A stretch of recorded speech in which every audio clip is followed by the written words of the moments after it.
Et donc la suite d'Ecorama, on est toujours en direct midi passé de 21 minutes avec cette question. La France est-elle ou pas désormais le boulet de la zone euro? C'est le point de vue et ça sera j'espère bien étayé par Bertrand Cochrane. Bonjour, Bonjour, président David. de BC Consulting. Mais bon, l'État, c'est un papier que vous avez écrit il y a quelques semaines, Oui, quelques dans le jours, point. pour le point. On revient sur les tares de l'économie française, on les connaît, elles sont pas nouvelles, je veux dire, le chômage massif endémique, la pression fiscale rédhibitoire, notamment sur les entreprises, l'endettement. Pourquoi est-ce qu'aujourd'hui, c'est le titre de votre chronique, pourquoi est-ce qu'aujourd'hui la Maison France brûle? Pourquoi Ben, aujourd'hui plus qu'il y a un an? Parce qu'on arrive à la croisée des chemins, c'est-à-dire qu'on a un taux de chômage qui n'arrête pas de gonfler. On Mais il n'y a pas de a, révolte dans la rue. Je veux dire, à la croisée des chemins, je veux dire, le business as usual tous les jours. pour l'heure, on n'a pas de révolte effectivement dans la rue, dans la mesure où l'amortisseur social qui est en place en France et qui permet effectivement en quelque sorte d'acheter la paix sociale depuis une quarantaine d'années, fait toujours office de vecteur contre toute Il y a un chiffre révolte. là-dessus. Les transferts sociaux en France, c'est un tiers du PIB. Un tiers du PIB. Voilà. Voilà, Donc, tout est dit. voilà, Un quoi. tiers de la création de richesse vient des transferts.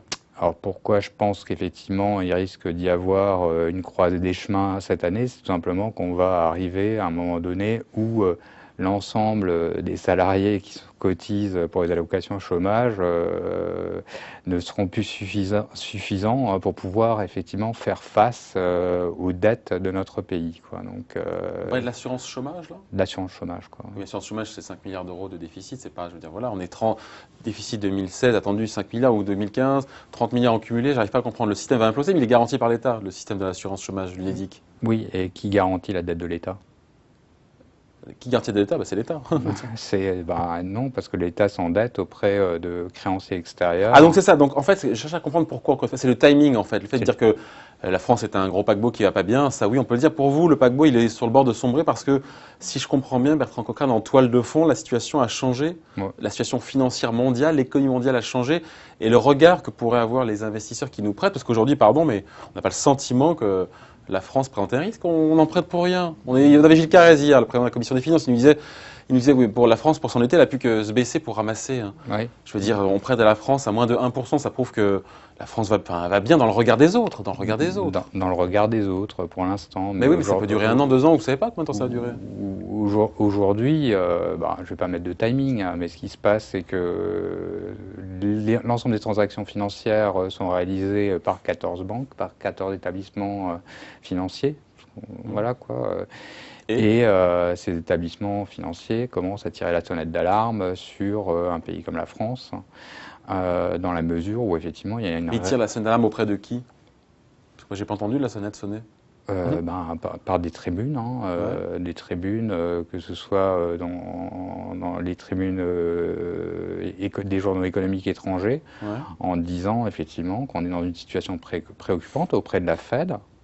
Alors, Auprès de la Fed. oui, auprès de la Les banque. banques, les grandes banques mondiales se plaignent auprès de la Fed que la France va mal. Non, ils se plaignent qu'effectivement il y a besoin d'un relèvement de taux d'intérêt parce qu'ils s'attendent à un second effet Ah, de mais ça, c'est un autre protection. sujet. Pardon, c'est passionnant comme sujet, Bertrand Cochrane, mais ça, c'est un autre problème, ça.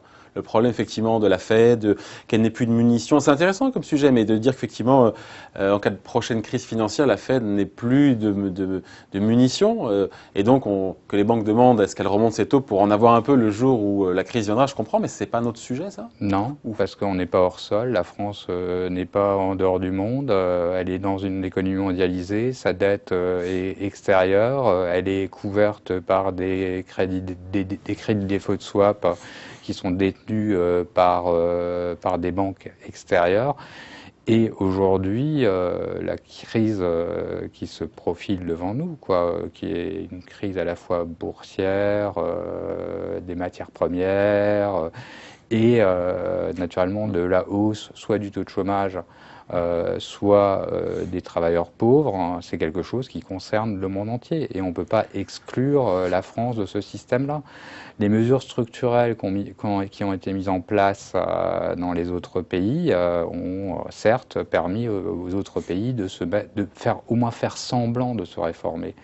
Quand la Grèce, avec Alexis Tsipras, a essayé d'aller contre justement le FMI, la BCE, pour ses dettes, il s'est heurté à qui? Il s'est heurté naturellement certes à l'Europe, mais la décision... Oui, mais vous écoutez, la Troïka va débarquer en France, on n'est pas là, la Troïka va pas débarquer en France, là, attendez.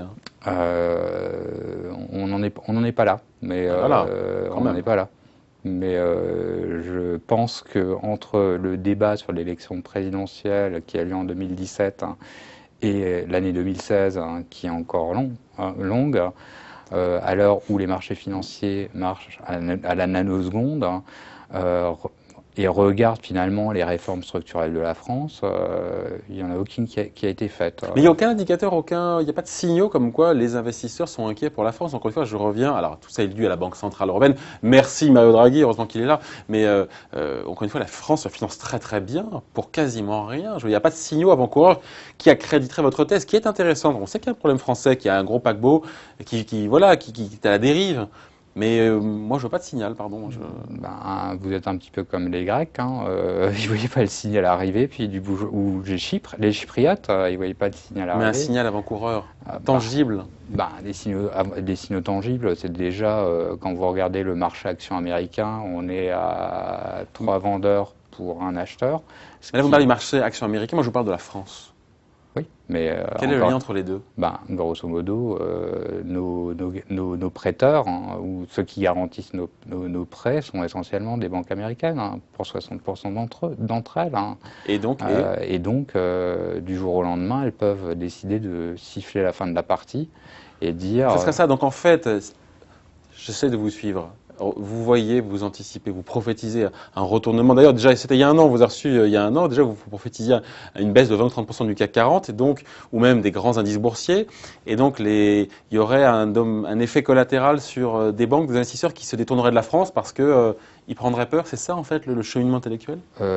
Oui, exactement, quoi. C'est-à-dire que pour se protéger... Pour que ce soit clair pour tout le monde, parce que c'est quand même pour se protéger... une prophétie grave. Sombre. C'est pas une prophétie, Et puis quand vous parlez des 20 à 30%, si on met en dollars, si on met en parité de change constant, on les a perdus, quoi. Donc on est à 4200 points, on est en taux ondulé, c'est pas de la prophétie, quoi. Quand JP Morgan Chase, Citigroup ou Wells Fargo ou même Goldman Sachs demande à un relèvement de taux alors que l'économie américaine n'a pas redémarré, c'est tout simplement pour avoir une petite digue de rapprochement. Et les États-Unis ont besoin de la zone euro comme stabilisateur, parce que s'il y a effectivement une seconde digue, si une seconde vague, une seconde déferlante sur l'économie mondiale, puisque grosso modo on est à 0% de croissance, on peut rectifier les 2-3% de croissance d'un point de vue mondial, la vague, pour que ça n'emporte pas tout, les organismes financiers américains, globaux, ont besoin d'une Europe solide. Donc les investisseurs devraient, selon vous, siffler la fin de la partie, comme vous dites, la fin de la récréation pour la France, aux alentours de l'élection présidentielle, c'est ça? Je pense que ça se passera avant.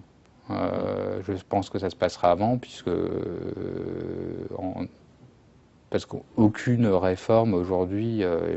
Notre personnel politique français n'a pas pris la mesure de l'urgence de la situation? Oui, je pense qu'en fait, il y a une dissonance cognitive et une désynchronisation entre la réalité de marché, l'économie, le fonctionnement de la finance et le politique. Bon. Et donc une baisse sensible des marchés financiers, qui était redoutée évidemment par tout le monde, on avait une forte correction, près de 10% de baisse en Europe sur les marchés boursiers, ça pourrait être le début de quelque chose justement qui pourrait emporter la France?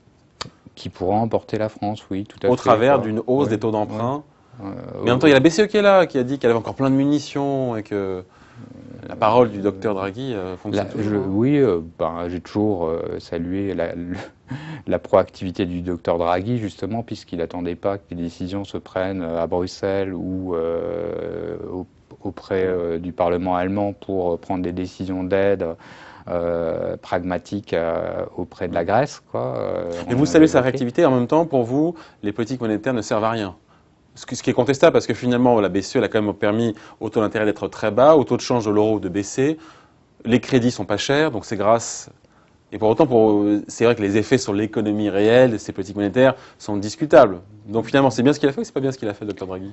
Sur la Grèce, oui, c'est bien ce qu'il a fait. Il a évité une explosion de la zone euro pour des raisons politiques. Il a agi pragmatiquement sur un petit pays. En revanche, je ne suis pas sûr qu'il puisse agir pragmatiquement sur un pays comme la France. Bon, ok. Donc là, vous écoutez, la France, c'est le boulet aujourd'hui de la zone euro. Aujourd'hui, oui, c'est le boulet de la zone euro et c'est comme ça qu'il est vu dans la presse étrangère. Mais en même temps, vous savez que la dette française est tellement énorme que on dit qu'elle est too big to fail. Parce que finalement, si vous vendez, si vous êtes investisseur étranger, vous vendez la dette française, vous achetez quoi en face? Vous achetez pas de la dette des pays d'Europe du Sud parce que c'est plus risqué. La dette allemande, vous en avez déjà beaucoup en portefeuille. C'est ça qui est compliqué, c'est que si vous vendez la dette française, vous prenez quoi en face? C'est ce que vous disent les économistes. C'est ce qui fait que c'est plus difficile d'attaquer un pays comme la France. Oui. Du fait du volume d'émissions et de la taille de la dette qui est dans le marché. Oui, ben, ça c'est un point de vue de certains économistes, quoi. Moi, je pratique tous les jours, au travers de mon entreprise, une réalité de marché mondial, hein. Je conseille des grands fonds et des grandes banques. Vendez tout, ce que vous leur dites, vendez tout. Pardon? Vous leur dites de tout vendre.